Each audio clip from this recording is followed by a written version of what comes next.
आकाशवाणी শিলচর থেকে সম্প্রচারিত আজকের গুরুত্বপূর্ণ বাংলা খবর। ওয়েলের দুই কর্মীর লাশ উদ্ধার, দিল্লির সাহায্য চাইল মুখ্যমন্ত্রী সর্বানন্দ সোনোয়াল। জ্বলছে বাগজান, আগুন নেভাতে লাগবে 4 সপ্তাহ। এদিকে মুম্বাই থেকে ফিরে আক্রান্ত হল কমল কৃষ্ণ পাল, করোনায় আরও একজনের মৃত্যু রাজ্যে। এদিকে বাড়ছে মাসুল, আসছে নয়া বিদ্যুৎ আইন। আক্রান্তি শিক্ষক চ্যালেঞ্জ করিমগঞ্জ শহরে। পেট্রোল ও ডিজেলের দর ফের বাড়ল। এদিকে বদলে যাচ্ছে বরাকের ভূগোল, ডিলিমিটেশনের শক্তি বাড়বে বিজিবিরই। হাইলাকান্দির স্কুলসমূহের পরিদর্শক কার্যালয়ে হানা, রাজীব জাকে জিজ্ঞাসাবাদ পুলিশের। এদিকে হোম কোয়ারেন্টাইনের নিয়ম অবজ্ঞাকারীদের জেলও হতে পারে, জানালেন জেলাশাসক। হাইলাকান্দি জেলায় 37 জন কোভিড পজিটিভ রোগী সুস্থ। এদিকে করিমগঞ্জ সীমান্তের 144 ধারা জারি। শিলচরের জমাজল সমস্যা নিয়ে ডিসির দ্বারস্থ বিজেপির মণ্ডল সভাপতিরা। এবারে বিস্তারিত খবরে যাওয়ার আগে ছোট্ট একটি রিকোয়েস্ট, প্রতিদিনের নিত্য খবর পেতে আমাদের ওই চ্যানেলটিকে সাবস্ক্রাইব করে এবং পাশের বেল আইকন বাজিয়ে ও একটা লাইক দিয়ে আমাদের পাশে থাকুন। জ্বলছে বাগজান, আগুন নেভাতে লাগবে 4 সপ্তাহ। উজান অসমের তিনসুকিয়া জেলার বাগজানের তেলখাদে ভয়াবহ বিস্ফোরণের পর দ্রুত ছড়িয়ে পড়া দাউ দাউ আগুন এখনও নিয়ন্ত্রণে আনা যায়নি। অয়েল ইন্ডিয়া লিমিটেডের অয়েলের তরফ থেকে জানানো যাচ্ছে এই আগুন নিভাতে অন্তত 4 সপ্তাহ সময় লাগবে। বাগজান জুড়ে আগুনের তাণ্ডবের মধ্যেই বুধবার একটি পুকুর থেকে উদ্ধার হয়েছে 2 অয়েল কর্মীর মৃতদেহ। এদিকে এই দুর্ঘটনার জন্য অয়েল ইন্ডিয়ার 2 শীর্ষ আধিকারিকদের সাময়িকভাবে বরখাস্ত করা হচ্ছে। একজনই হচ্ছেন চিফ ইঞ্জিনিয়ার ওজিপিএস বিদ্যুৎ পবন দাস, অন্যজন superintendent engineer dealing Debjit Das. এদিন অয়েলের অগ্নিনির্বাহক বাহিনীর কর্মী দুর্বল গগৈ এবং ত্রিকেশ্বর গুহাইয়ের লাশ পুকুর থেকে তুলে এনডিআরএফ। এদিকে মুম্বাই থেকে ফিরে আক্রান্ত হল কমল কৃষ্ণ পাল, করোনায় আরও একজনের মৃত্যু রাজ্যে। করোনায় আক্রান্ত হয়ে রাজ্যের আরও একজনের মৃত্যু ঘটল বুধবার তেজপুর মেডিকেল কলেজ হাসপাতালে। কমল কৃষ্ণ পাল নামে এক ক্যান্সার রোগী করোনার মৃত্যুবরণ করেন। তাকে নিয়ে এখন পর্যন্ত 6 জনের মৃত্যু হলো করোনার। জানা গেছে ক্যান্সার রোগের চিকিৎসার জন্য মুম্বাই গিয়েছিলেন কমল কৃষ্ণ পাল। গত 29 মে মুম্বাই থেকে তেজপুরে এসেছিলেন তিনি। সঙ্গে ছিলেন স্ত্রীও। ক্যান্সার রোগী হওয়া স্ত্রীসহ কমল কৃষ্ণ পালকে তেজপুরের ডিএল হোটেলে কোয়ারেন্টাইনে রাখা হয়েছিল। 31 মে তার লালারসের রিপোর্ট করোনা ভাইরাসের উপস্থিতি পাওয়া যায়। সঙ্গে সঙ্গে তাকে ভর্তি করানো হয় তেজপুর মেডিকেল কলেজ হাসপাতালে। গত 2 দিন তার স্বাস্থ্যের অধিক অবনতি ঘটে। মৃত্যুর সঙ্গে রীতিমতো লড়াই চালিয়ে যাচ্ছিলেন তিনি। শেষ পর্যন্ত শেষ রক্ষা হলো না, আর মৃত্যুবরণ করেন ক্যান্সার রোগী কমল কৃষ্ণ পাল। এদিকে আক্রান্ত শিক্ষক চ্যালেঞ্জ করিমগঞ্জ শহরে। এবারেই জেলা সদরের একজনের শরীরের কোভিড-19 উপস্থিতি ধরা পড়ল। এতে শহর জুড়ে ছড়িয়ে পড়েছে চ্যালেঞ্জ। অবশ্য হোম কোয়ারেন্টাইনে ছিলেন, ভ্রমণ তথ্য আছে, ফলে উদ্যোগের কিছু নেই। তবুও শহরের ভাইরাস সংক্রমণের একটা আতঙ্ক যেন ছাড় করেছে নাগরিকদের। পেশায় স্কুল শিক্ষক, শহরের ভজেন্দ্র রোডের বাসিন্দা দেবপ্রতিম সাহা 43 বছরকে স্থানান্তর করা হয়েছে কোভিড চিকিৎসা কেন্দ্রে। পরিবারের সদস্যদের নেওয়া হয়েছে হোম কোয়ারেন্টাইনে। এদিকে বাড়ছে মাসুল, আসছে নয়া বিদ্যুৎ আইন। খুব শীঘ্রই সংসদে আসতে পারে বিদ্যুৎ সংশোধনীয় বিধেয়ক 2020 বিধেয়কটি আইনের পরিণত হলে শক্তিখণ্ডের যাবতীয় কর্তৃত্ব হারবে রাজ্য সরকার এবং সর্বেসর্বা হবে কেন্দ্র। বুধবার গুয়াহাটি বিদ্যুৎ বিভাগের প্রকৌশলী বাস্তবকার পেনশন সম্পাদনরক্ষী সমিতির এক সাংবাদিক সম্মেলনে এই উদ্বেগ প্রকাশ করা হয়। সাংবাদিক সম্মেলনে জানানো হয়, বর্তমানের আইনটিতে সংশোধনী হলে বিদ্যুৎ উৎপাদন, বিতরণ সবকিছুতেই সিদ্ধান্ত নেবে কেন্দ্র। এতে সংকটে পড়বে জনতা, ক্ষতিগ্রস্ত হবে দরিদ্র মানুষ, তারা সরকারি সাহায্য থেকে বঞ্চিত হবেন, বাড়বে শুল্ক। সাংবাদিক সম্মেলনে উপস্থিত সাংসদ অজিত ভুইয়া বলেন, এটা বণিক শ্রেণীতে প্রতি কেন্দ্রের সরকারের প্রতি নমুনা শক্তিখণ্ডকে ব্যক্তিগত মালিকানার দিকে ঠেলে দিতেই আনতে চাইছে এরকম একটি জনবিরোধী আইন। ফের বাড়ছে পেট্রোল ও ডিজেলের দাম। পেট্রোল ও ডিজেলের এই নিয়ে পরপর 4 রবিবার, সোমবার এবং মঙ্গলবার পর বুধবারও মহার্ঘ হয়ে জ্বালানি তেল। বুধবার দিল্লি, কলকাতা, মুম্বাই ও চেন্নাইয়ে দাম বেড়েছে।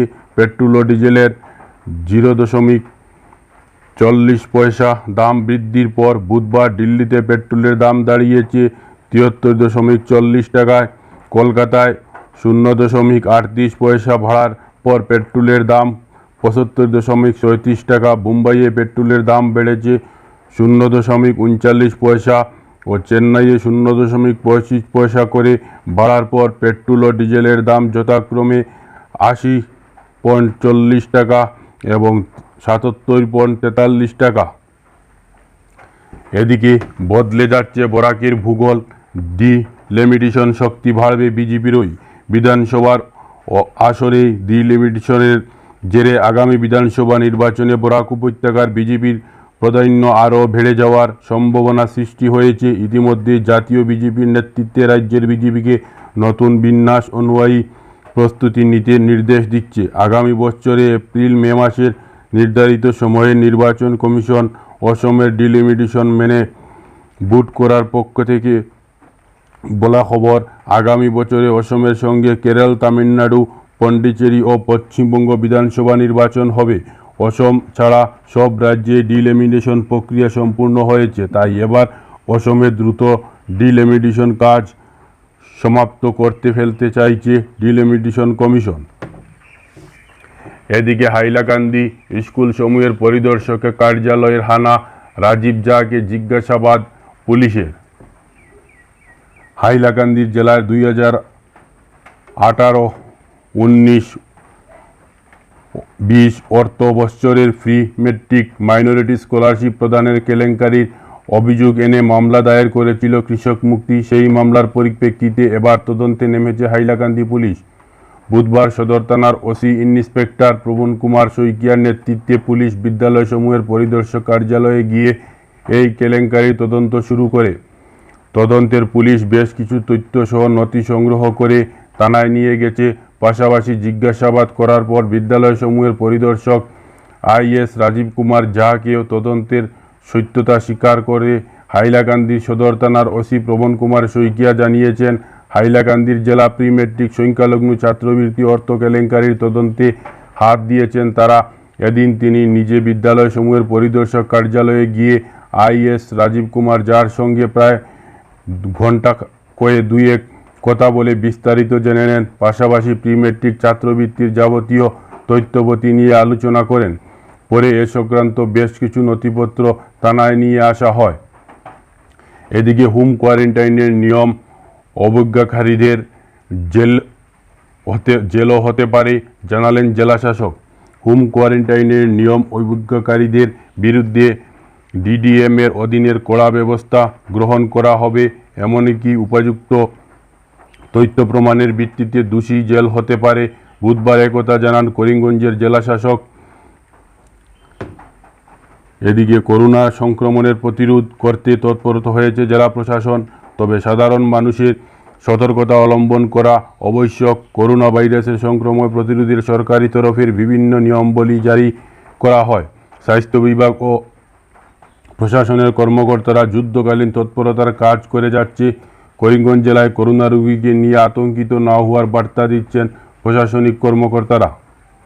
এদিকে হাইলাকান্দি জেলার ৩৬ জন কোভিড পজিটিভ রোগী সুস্থ।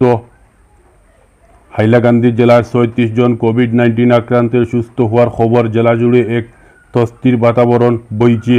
হাইলাকান্দি স্বাস্থ্য বিভাগের এক বুলেটিনে জানানো হয়েছে, কয়েক দফায় লালারস পরীক্ষার পর হাইলাকান্দি জেলার মূল বাসিন্দা যারা গুয়াহাটি মেডিকেল কলেজে, শিলচর মেডিকেল কলেজ ও হাইলাকান্দি এসকারা সিভিল হাসপাতালে ভর্তি ছিলেন, এদের মধ্যে ৩৬ জন রোগী সুস্থ হয়ে উঠলে তাদের ছেড়ে দেওয়া হয়েছে।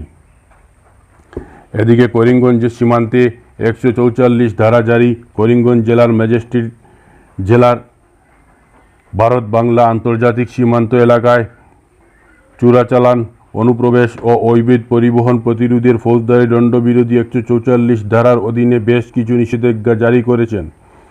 এর অধীনে জেলার আন্তর্জাতিক সীমান্তের ভারবার এলাকায় সূর্যাস্ত থেকে সূর্যোদয় পর্যন্ত কোনো লোক চলাচল করতে পারবে না। সীমান্তের কুয়াশিরা নদীর আন্তর্জাতিক সীমান্তের সূর্যাস্ত থেকে সূর্যোদয় পর্যন্ত কোনো ব্যক্তি চলাচল করতে পারবে না। অনুরূপভাবে কুশিয়ারার মাছ ধরতে হলেও সার্কেল অফিসারের কাছ থেকে অনুমতি নিতে হবে। এদিকে শিলচরে জমাজলের সমস্যা নিয়ে ডিসির দ্বারস্থ বিজেপির মণ্ডল সভাপতিরা। দিন কয়েক আগেই জমাজল সমস্যার নাকাল হয়েছে শিলচরবাসী। এই পরিস্থিতি শহরের জমাজল সমস্যার নিরসনের জেলা প্রশাসনের হস্তক্ষেপ চাইলেন বিজেপির ৪ মণ্ডল সভাপতি। এ ব্যাপারে বুধবার কাছাড় জেলা শাসক কীর্তিজলির সঙ্গে দেখা করতে মণ্ডল সভাপতি ধ্রুবজ্যোতি ভট্টাচার্য, বিজেন্দ্র প্রসাদ বাদশা সিং, দুলাল দাস শহরের অন্যতম নিকাশি লালা, লঙ্গাই নদী, খাল, সিংহর খাল ও রাঙ্গিয়ার খালের বর্তমানের অবস্থা এবং এ ব্যাপারে কী করা যায় তার একটা রূপরেখা জেলা শাসকের সামনে তুলে ধরেন। এদিকে হোম কোয়ারেন্টাইনে থাকা ব্যক্তিদের মোবাইল যুগে বার্তা। হোম কোয়ারেন্টাইনে থাকা ব্যক্তিদের সঙ্গে এবার সরাসরি সম্পর্ক স্থাপন করেন হাইলাকান্দির জেলাশাসক মেঘানিধি দাহাল। জেলাশাসক নিজেও একজন সফটওয়্যার ইঞ্জিনিয়ার। তিনি তথ্য ও প্রযুক্তির কাজে লাগিয়ে নিজের কণ্ঠস্বর ব্যবহার করে বাংলা ভাষায় মোবাইল যুগে বার্তা পাঠালেন জেলার বিভিন্ন প্রান্তের হোম কোয়ারেন্টাইনে থাকা ব্যক্তিদের মোবাইলে। তিনি ইন্সপেক্টর ভয়েস রেসপন্স IVR এর মাধ্যমে হোম কোয়ারেন্টাইনে থাকা ব্যক্তিদের করণীয় জরুরি কিছু পদক্ষেপ সম্পর্কে অবগত করেন। জেলা তথ্য ও জনসংযোগ বিভাগের আধিকারিকের থেকে প্রাপ্ত খবরে জানা গেছে, গত ১ জুন থেকে এখন পর্যন্ত মোট ৩৩৯ জনের কাছে জেলাশাসকের ভয়েস মেসেজ পাঠানো হয়েছে। ইতিমধ্যেই ১৭০ জন জেলাশাসকের ১.৫ মিনিটের সেই বার্তা পুরোপুরি শুনেছেন, ৮১ জন শুনেননি। এই ব্যাপারে জেলা প্রশাসনের সহযোগিতার এগিয়ে আসা পিরামল ফাউন্ডেশনের জেলা সম্পাদক সদাশিব রেড্ডি জানান যে আওয়াজ দাও শীর্ষক এই অভিযানে পর্যায়ক্রমে হোম কোয়ারেন্টাইনে থাকা ব্যক্তিদের মোবাইলে জেলাশাসকের জরুরি বার্তা প্রেরণ করা হচ্ছে। এদিকে কৃষক সম্মান নিধি প্রকল্পের দুর্নীতি। উত্তর করিমগঞ্জে উসকুস আদায়ের অভিযোগ। প্রধানমন্ত্রী কৃষক সম্মান নিধি প্রকল্পের বিরাট দুর্নীতির সংগঠিত হয়েছে উত্তর করিমগঞ্জে। অযোগ্য হিতাধিকারীর হিসাবে যাদের অ্যাকাউন্টে অর্থ ঢুকেছে তাদের নাম না প্রত্যাহার করার সরকারিভাবে বিজ্ঞপ্তি জারি হলেও সাড়া মেলেনি। যোগ্য কিনা এ নিয়ে রেকর্ড ভেরিফিকেশনে শুরু হয়েছে প্রতিটি জিপি ওয়ার্ডগুলিতে। রেকর্ড ভেরিফিকেশন ও হিতাধিকারীর চয়নের নামে তদন্ত প্রক্রিয়ার প্রহসনে পরিণত হচ্ছে উত্তর করিমগঞ্জ জেলা জুড়ে। এদিকে টিকাভিত্তিক শিক্ষকদের চাকরি নিরাপত্তা যুগান্তকারী সম্মেলনী। সকল প্রকার টিকাভিত্তিক শিক্ষকদের অবসরকালীন সময় অবধি চাকরি নিরাপত্তা প্রদানের সিদ্ধান্তকে যুগান্তকারী আখ্যায়িত করে রাজ্যের শিক্ষামন্ত্রী ডক্টর হিমন্ত বিশ্ব শর্মার প্রতি কৃতজ্ঞতা প্রকাশ করেন। ধন্যবাদ জানালো অসম রাজ্যের প্রাথমিক শিক্ষক সম্মেলনী। সোমবার প্রাথমিক শিক্ষক সম্মেলনীর তরফে রাজ্যের শিক্ষামন্ত্রীর উদ্দেশ্যে এক স্মারকপত্র প্রদান করে হিমন্ত বিশ্ব শর্মার নেতৃত্বে অসম সরকারের টিকাভিত্তিক শিক্ষকদের চাকরির নিরাপত্তা প্রদানের ক্যাবিনেট সিদ্ধান্তকে যুগান্তকারী বলে আখ্যায়িত করা হয়। অসম রাজ্যের প্রাথমিক শিক্ষক সম্মেলনের সভাপতি জীবনচন্দ্র বরা এবং প্রধান সম্পাদক রাতুল চন্দ্র গোস্বামী। শেষ করার আগে খবরের বিশেষ অংশ আরেকবার পড়ছি।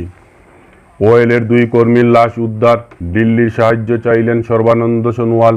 জ্বলছে বাগজান, আগুন নেভাতে লাগবে 4 সপ্তাহ। মুম্বাই থেকে ফিরে আক্রান্ত হলো কমল কৃষ্ণ পাল, করোনায় আরও একজনের মৃত্যু রাজ্যে।